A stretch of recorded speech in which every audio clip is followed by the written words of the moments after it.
हजरत अब्दुल्ला इब्ने उमर का जो गुलाम नफल ज्यादा पढ़ने लग जाता था ना, आप आजाद कर देते थे। गुलामों को समझ आ गई आजाद कैसे होना है।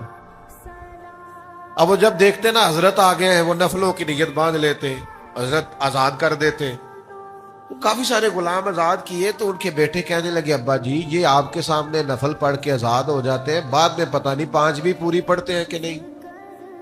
तो ये दरवेश है ना, अपना राजा राजी करना है, कोई जो करता है करता रहे।